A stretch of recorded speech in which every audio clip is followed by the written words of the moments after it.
नमस्कार, मैं Uday Shankar. News bioscope में आप सबों का स्वागत है। आज हम आपको एक ऐसी महिला से मिलाने जा रहे हैं जो पूर्व विधायक संजीव सिंह जी की पत्नी है। पहले आम गृहिणी हुआ करती थी, लेकिन परिस्थितिवश इन्हें राजनीति में आना पड़ा और अब काफी सक्रिय भी हैं राजनीति में। हम बातचीत करेंगे उनसे। रागिनी जी, आपका बहुत बहुत स्वागत है न्यूज बाइस्कोप में। आप पहले एक आम गृहिणी हुआ करती थी, फिर परिस्थितियां आपको राजनीति में लेकर आई। कैसा लगा, क्या कहेंगे आप? सबसे पहले तो नवरात्रि के आप सभी को हार्दिक बधाई, शुभकामनाएं। देखिए, ये सही बात बोल रहे हैं कि घर में मतलब पहले हम कभी घर से बाहर नहीं निकले और मेरे लिए एक चुनौती थी। हम खुद नहीं समझ पा रहे थे कि शायद हम इतना फेस कर पाएंगे या नहीं कर पाएंगे, लेकिन कहीं ना कहीं माता रानी की कृपा रहा और धनबाद के लोगों या यूँ कहें तो धनबाद की अपार कृपा रहा। ये यहाँ की जनता का काफ़ी सहयोग रहा।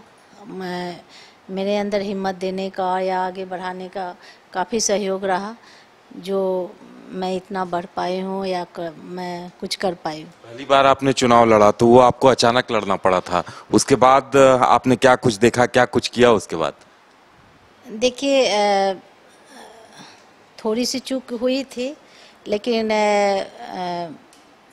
मतलब मैं समझती हूँ कि जो मुझे मत झरिया विधानसभा से मिली और पहली बार 1 महीना मात्र हुई थी, तो मुझे नहीं लगता है कि झरिया से मुझे अपार कृपा और आशीर्वाद प्राप्त हुई कि इसलिए कि मात्र 1 महीना घर से बाहर निकले हुए हमको हुई थी। लेकिन ऐसी स्थिति में झरिया की जनता मुझे बहुत स्नेह और आशीर्वाद दिया और शायद हो सकता है मेरे में कुछ कमी या मेरे से कहीं चूक हुई होगी, जिसे थोड़ी सी हम लोग चूक किए, लेकिन लगातार झरिया की जनता सराखों पे रखी और 5 साल हम कैसे बीत गया पता नहीं चला। और आप देखें कि हम लोग लगातार, चाहे सत्ता रहे या ना रहे, हमारा उद्देश्य रहा कि हम सेवा करते थे और आगे भी करते रहेंगे। रागिनी जी, कई ऐसे मुद्दे रहे जिन्हें लेकर जो वर्तमान विधायक हैं उनके बीच, जैसे आप अक्सर ये भी बयान आपका आता रहा कि हाँ, ये काम पूर्व विधायक संजीव जी थे, उनकी तरफ से पहल की गई थी। ऐसे कई काम रहे हैं और उसे लेकर क्या लगता है आपको? देखिए, चाहे माता कुंती जी का काम हो या विधायक जी का, मेरे से ज़्यादा आप क्षेत्र में आप ले सकते हैं। फील्ड में बहुत सारे लोग बताएंगे आपको कि आज का काम और कल का काम में बहुत ज़्यादा डिफरेंस है।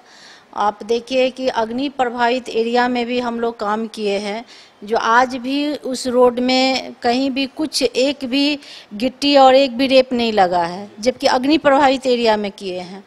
और आज का जो रोड बना है, मुझे लगता है कि अगर हम बोलेंगे तो लोग बोलेगा कि जनप्रतिनिधि आरोप दे रही हैं, लेकिन आपको झरिया विधानसभा की जनता आपको बताएगी बाकायदा कि क्या है। अगर एक लेयर हटा दिया जाए तो बहुत ही बेहतर तरीका से आपको रोड दिखेगा कि पहले का रोड और आज का रोड में क्या डिफरेंस है।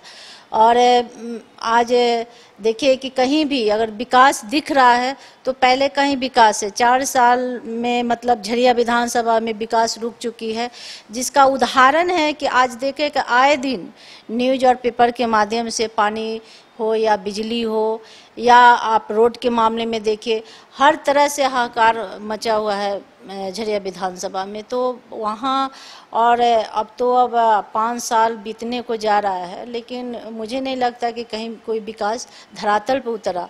आप विधायक जी 312 करोड़ का जो टेंडर पास कराए थे, वो भी ये सरकार धरातल पर नहीं उतारा, जो हर घर नल जल का योजना था।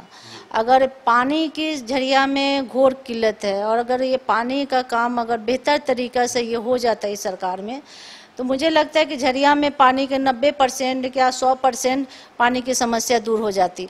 लेकिन ये सरकार काम ही नहीं की, कोई भी ठेकेदार काम करने का नाम ही नहीं लिया, इसलिए कि उसे इतना रंगदारी ले लिया जाता है कि कोई ठेकेदार काम करने का नाम नहीं लेता। इसका उदाहरण है कि कई काम वहाँ आप बलियापुर रोड में जाकर देखिए किस तरह से हम लोग आवाज़ उठाए तो उस पर संज्ञान थोड़ा सा लिया गया, लेकिन हर काम में नीपापोती किया गया है। हर काम में अगर जांच हो तो लगातार यहाँ काला चिट्ठा खुलने लगेगा, लेकिन लोग सत्ता का दुरुपयोग किए हैं और मुझे लगता है कि आने वाले समय में जनता बाकायदा इसका जवाब देगी। बिल्कुल। अभी आप सत्ता में आएंगी या विधायक बनकर आएंगी तो ऐसे कौन से काम होंगे जो आपकी प्रायोरिटी में होंगे, जिन्हें आप सबसे पहले करना चाहेंगी, और जो अभी इन 5 सालों में आपने देखा होगा और आपको बहुत दिल से तकलीफ होती होगी कि हाँ ये तमाम चीजें अधूरी रह गई? देखिए, 13.5 एकड़ जमीन,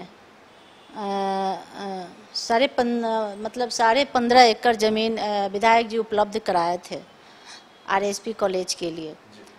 मुझे लगता है कि अगर थोड़ा सा प्रयास किया गया रहता इस सरकार में तो जरूर पहल होती, लेकिन आज की स्थिति में लोग दिखा रहे हैं, झरिया की जनता भी देख रही है कि आज 1 महीना चुनाव के रह गया है तो हम फंड पास करवा रहे हैं। तो ये संभव तो नहीं है कि 1 महीना में कोई बिल्डिंग तैयार हो, या सरकार की अच्छी नीयत रहती तो साल भर पहले भी हो सकता था, 2 साल पहले भी हो सकता था, 5 साल भी पहले हो सकता था, लेकिन देने का और करने का तो नियत है नहीं, तो इस पे भी पहल नहीं हुआ। सबसे बड़ी ये मुद्दा थी। दूसरी बात है कि वहाँ की पानी की घोर समस्या है, स्वास्थ्य की है, शिक्षा की है, जो आज हम लोग मतलब इसके लिए हम लोग काफ़ी पहल भी किए हैं और विधायक जी भी किए, माता जी भी की। तो जो विकास आपको दिखा, आप देखिए कि विधायक जी का ही प्रयास है। 8 डिग्री मतलब कॉलेज वहाँ तैयार है और आज बच्चियाँ हमारी लाभ उठा रही हैं। तो आज वहाँ पे पुल पुलिया का जो निर्माण हम लोग किए हैं, जो हम लोग इनके रीजन में ऐसे अनेकों पुल पुलिया का काम किए हैं, जो जोड़ने का हम लोग काम किए, तो उससे काफ़ी लोगों को मतलब वहाँ आज सुविधाएं हो रही है झरिया विधानसभा में। तो ऐसे अनेकों काम हुआ है, लेकिन आज के डेट में अगर देखा जाए तो झरिया विधानसभा में आप देखिए कि मोहनमनी घाट क्या सौंदर्यीकरण हुआ है, जिसका आज लोग झरिया विधानसभा के पूरे लोग वहाँ के लाभ उठा रहे हैं। तो विधायक जी का ही पहल रहा, भारतीय जनता पार्टी की सरकार उस समय थी और मेयर साहब के भी पहल रहा, जिसमें उसमें बहुत अच्छा योगदान रहा था। खूबसूरत वहाँ सौंदर्यीकरण हुआ। आज देखिए राजा तालाब विधायक जी का ही प्रयास से वो फंड पास हुआ था और पूर्व मेयर जी का भी था उसमें पहल, क्योंकि उस समय थोड़ा सा चुनाव के लास्ट में वो फंड पास होने के कारण और थोड़ा सा विस्थापन वाली मुद्दा आ गया था, जिसके कारण तो उस फंड को भी लूट खसोर किया गया है। जितना खूबसूरत से वो फंड आया और जितना सुंदर से उसका डीपीआर तैयार करके आया, उस हिसाब से काम तो हुआ नहीं, कि उसको सिर्फ नीपापोती के काम से किया गया है। लेकिन वो भी काम भारतीय जनता पार्टी का ही है, इस सरकार का नहीं है, लेकिन उसको लोग भंजाया गया। आज झरिया विधानसभा में जितने भी काम है उसको या तो नगर निगम के कामों को दिखाया जाता है या तो पहले कामों का दिखाया जाता है। आज हर घर नल जल का योजना हमको 10% भी अगर झरिया विधानसभा में हो जाता तो पानी की किल्लत नहीं होती। तो ये तो अलग समस्या है ही, लेकिन झरिया विधानसभा में आज के दिनों में जो 5 साल इस सरकार में लूट का जो छूट हुआ, जो कोयला चोरी, लोहा चोरी इस सरकार के माध्यम से सरकार के बैठे जो उनके नेताएं किया लगातार खुलेआम, और उसके बाद से हमारे बेटी बहन कोई सुरक्षित नहीं रहा, आए दिन हत्याएं हुई। तो इसमें खुलेआम प्रशासन को मतलब प्रशासन के लिए चुनौती भी रहा, प्रशासन के सामने हुआ और प्रशासन आज तक ऐसे अनेकों केस है जो आज हत्यारा खुलेआम घूम रहा है, लेकिन कोई कार्रवाई नहीं है। चलिए, एक बार फिर अभी चुनाव का वक्त आ गया है और अक्सर आपके साथ तो ये विरोधी भी मानेंगे कि आप 5 साल सक्रिय रही हैं, हम लोग भी अक्सर खबरें दिखाते रहे हैं, तो आप जनता को क्या मैसेज देंगी?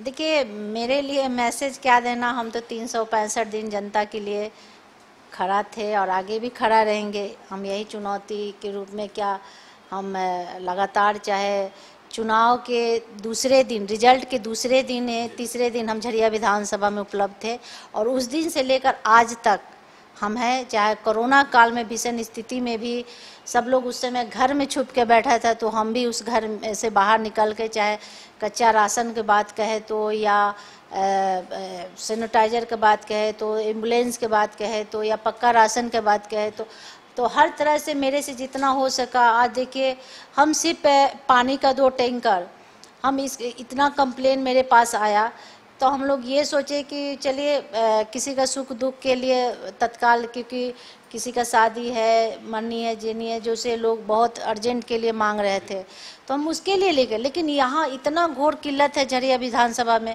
कि हम अर्जेंट के लिए निकाले, लेकिन वो इतना दौड़ रहा है पानी के लिए। हमने चलो भाई जितना मेरे से हो सकता है करें, तो उसके लिए लगातार मेरा टैंकर हर मतलब कोने कोने में जा रहा है। तो मेरे से तो जितना हो रहा है हम कर रहे हैं, क्योंकि हमारा उद्देश्य ही है कि भाई हम लोग यही बोलकर, हम शुरू से बोले कि चाहे हम कुर्सी पर बैठे ना बैठे, सत्ता रहे ना रहे, लगातार हम सेवा करेंगे। सेवा के उद्देश्य से हम बाहर निकले। हमारे बाबूजी यही सिखाए हैं, उनके बच्चे भी वही किए और हम भी वही करेंगे, और वही उद्देश्य से हम लोग घर से बाहर निकले, वही काम कर रहे हैं। बहुत बहुत धन्यवाद। तो ये थी रागिनी सिंह जी, जिनका कहना है कि चुनाव हारे जीते इससे फर्क नहीं पड़ता, जनता की सेवा करती रहेंगी। और इन्होंने कहा है कि झरिया में बहुत कुछ ऐसा बाकी है जो किया जाना है और उसके लिए इंतजार है कि वो करने का इन्हें मौका मिले। फिलहाल इतना ही। कैमरामैन राजवल्लम के साथ उदय शंकर, न्यूज़ बाइस्कोप, धनबाद।